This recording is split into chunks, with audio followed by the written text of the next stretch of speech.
প্রথম ম্যাচটা বাংলাদেশ ঠিকঠাক মতো শেষ করেছে, প্রথম অ্যাসাইনমেন্টে বাংলাদেশ পাস। নেপালের সাথে কাবাডি স্টেডিয়ামে অনুষ্ঠিত হচ্ছে ৫ ম্যাচের টেস্ট সিরিজ। ৫টা ম্যাচ নেপালের সাথে বাংলাদেশ খেলবে। এই ৫ ম্যাচের মধ্যে যারা বেশিরভাগ ম্যাচ জিতবে তারাই আসলে সিরিজটা জিতবে। সেক্ষেত্রে বাংলাদেশ প্রথম ম্যাচে ৩৪-২৪ পয়েন্টে জিতে এগিয়ে থাকলো। এবং এই ম্যাচ নিয়ে কথা বলবো বাংলাদেশ দলের ক্যাপ্টেন শ্রাবণী মল্লিকের সাথে। শ্রাবণী, আপনি ভালো খেলেছেন, ম্যাচ সেরা হয়েছেন, সব কিছু মিলে আজকের ম্যাচটাকে কিভাবে মূল্যায়ন করবেন? ম্যাচটা কেমন ছিল আপনার কাছে? ম্যাচটা আমাদের জন্য অনেক উত্তেজনাপূর্ণ ছিল। প্রথম আমরা একটু ঘাবড়ে গিয়েছিলাম, পরে আবার সেটা কমপ্লিটলি করতে পারছি। এখন নেপালের সাথে আমাদের যে 5টা সিরিজ হচ্ছে বা প্রস্তুতিমূলক ম্যাচ বলতে পারেন, আমাদের সামনে এশিয়ান গেমস আছে সেপ্টেম্বরে জাপানে। আমাদের ওইটাকে লক্ষ্য রেখেই হচ্ছে আমাদের এই প্রস্তুতিমূলক ম্যাচটা। তো আমি সর্বপ্রথম বলতে চাই এই কথাটা যে সেটা হচ্ছে একটা দেশ, নেপাল, নন স্কুল টিম। সব মশার বিরুদ্ধে সুরক্ষা দিতে এলো বসুন্ধরা এক্সট্রিম অ্যারোসল, মশার বিরুদ্ধে এক্সট্রিম সুরক্ষা।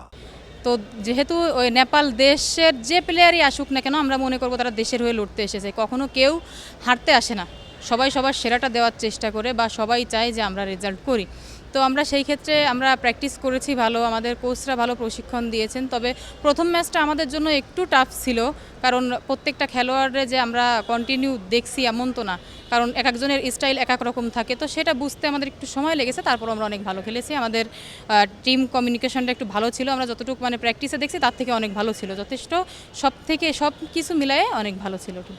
ম্যাচের মাঝের দিকে দেখলাম যে আপনারা পয়েন্ট হারাচ্ছিলেন, শেষ দিকে আবার এসে খুব দ্রুত কামব্যাক করেছেন, পয়েন্ট অর্জন করেছেন এবং সুপার ট্যাকেলও হচ্ছিল, সুপার রেইড হচ্ছিল। সব কিছু দেখে মনে হচ্ছিল যে নেপালকে আপনারা বেশ ভালোভাবে রিড করতে পেরেছেন। পরের ম্যাচে কি আমরা ওই জিনিসটা দেখতে পারবো? ডমিনেন্সটা কি আরও বেশি দেখতে পারবো? অবশ্যই প্রথম ম্যাচ ছিল, আমরা একটু নার্ভাস ছিলাম। তো এখন বাই দ্য ওয়ে যখন আমাদের ম্যাচ একটা বা একটা হইতে থাকবে, তখন আমরা আরও ভালো করব বা আরও রিড করতে পারবো তাদেরকে। বাংলাদেশে সবসময় যে কোনো ডিসিপ্লিনে, যে কোনো স্পোর্টসে একটা অভিযোগ থাকে যে প্রস্তুতিমূলক ম্যাচ খেলার ঘাটতি থাকে। যে কোনো বড় কম্পিটিশনের আগে প্রিপারেশন ম্যাচ খেলা হয় না, অর্থাৎ অন্য কোনো দেশের সাথে খেলা হয় না। সেক্ষেত্রে আপনারা এবার নেপালকে পাচ্ছেন এশিয়ান গেমসের আগে, জাপানে যে এশিয়ান গেমস অনুষ্ঠিত হবে তার আগে নেপালকে পাচ্ছেন। এটা আপনাদের প্রস্তুতিতে আসলে কতটা হেল্প করবে? নেপাল অনেক ভালো টিম।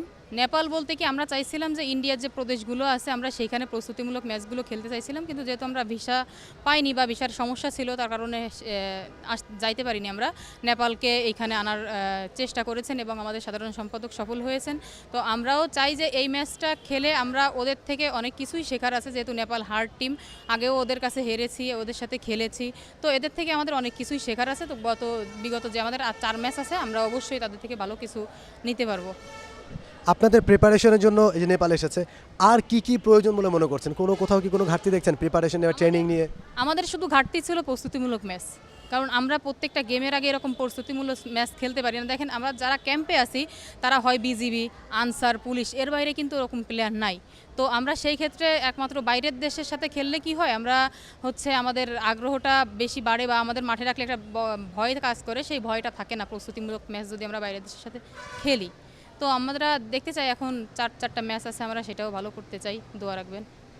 আজকের ম্যাচে গেস্ট অফ অনার হিসেবে যিনি এসেছিলেন, সম্মানিত অতিথি হিসেবে যিনি এসেছিলেন, জাইমা রহমান, এবং তিনি একদম খুব কাছ থেকে আপনাদের খেলা দেখেছেন এবং ম্যাচ শেষে তিনি আপনাদেরকে দেখলাম খুব হাসি মুখে কিছু একটা বলছেন।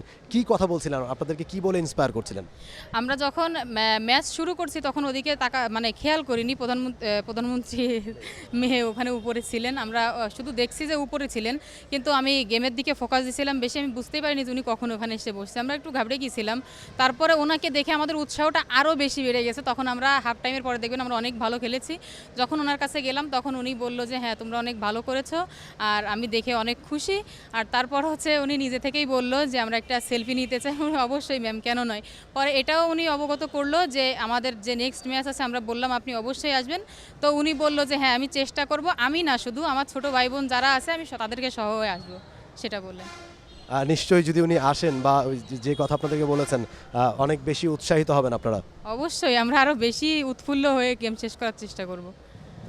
এই সিরিজ নিয়ে যদি একটু বলি যে এই সিরিজে আপনাদের লক্ষ্য তো নিশ্চয়ই 5টা ম্যাচেই জেতা, কতটা পসিবল আসলে? নেপাল আমরা জানি খুব স্ট্রং টিম, আপনারা কিন্তু এর আগে নেপালে গিয়ে হেরে এসেছিলেন তাদের সাথে। আজকে আপনারা যেমন নেপালকে রিড করেছেন, নেপালও কিন্তু আপনাদেরকে রিড করবে এবং পুরো ম্যাচ নিয়ে অ্যানালিসিস করবে তারা, যে কোথায় কোথায় আপনাদের স্ট্রং জোন, কোথায় দুর্বলতা রয়েছে সেগুলো নিয়ে। কি মনে হয় পরের ম্যাচগুলো আসলে টাফ হবে নাকি ইজি হবে? পরের ম্যাচগুলো অবশ্যই টাফ হবে, কারণ প্রথম ম্যাচ কেউ কারোর খেলা এরকমভাবে বুঝতে পারে না। তারপরে যদি ভিডিও ধারণ করা থাকে তাহলে সেটা নিয়ে অ্যানালাইসিস করে, আর আমাদেরও অ্যানালাইসিস করা আছে। আমরা আবার গিয়ে রুমে বসবো সবাই মিলে, কোচ, তারপর হচ্ছে টিমের সব খেলোয়াড়রা। অবশ্যই আমরাও অ্যানালাইসিস করবো যে কোথায় কোন দুর্বলতাটা আছে, আমরা সেটা নিয়ে নেক্সট ম্যাচে অ্যাপ্লাই করার চেষ্টা করব। অবশ্যই তারাও করবে, অবশ্যই তারাও রিড করেছে। এখন এই বিষয় নিয়ে আমাদের আগামী যে ম্যাচগুলো হবে সব থেকে বেশি হার্ড হতে যাচ্ছে আমাদের ম্যাচগুলো, এটাই। আমরা কি 5টাতেই জিতবো আশা রাখি? চেষ্টা করব। Okay, thank you so much Shrabani Mallick. Shrabani Mallick কথা বলছিলেন, বাংলাদেশ দলের ক্যাপ্টেন তিনি, এবং তিনি বলছেন নেপাল আসলে সহজ দল নয়। তারপরে বাংলাদেশ প্রথম ম্যাচটা জিতেছে। একটা সময় মনে হচ্ছিল যে নেপাল হয়তো কামব্যাক করে ফেলবে, ব্যবধান কমিয়ে ফেলেছিল, কিন্তু শেষ দিকে এসে বাংলাদেশ ভালো কিছু রেড, ভালো কিছু ট্যাকেল করে ম্যাচটা জিতে নিয়েছে। দেখা যাক আরও 4টা ম্যাচ বাকি রয়েছে, সবগুলো ম্যাচ বাংলাদেশ জিততে পারে কি না। কাবাডি স্টেডিয়ামে অনুষ্ঠিত হচ্ছে প্রতিটি match. For more updates, subscribe to our YouTube channel and click on the bell icon. Follow us on Facebook and Instagram. Download T-Sports app to enjoy exciting games and highlights. Visit tsports.com.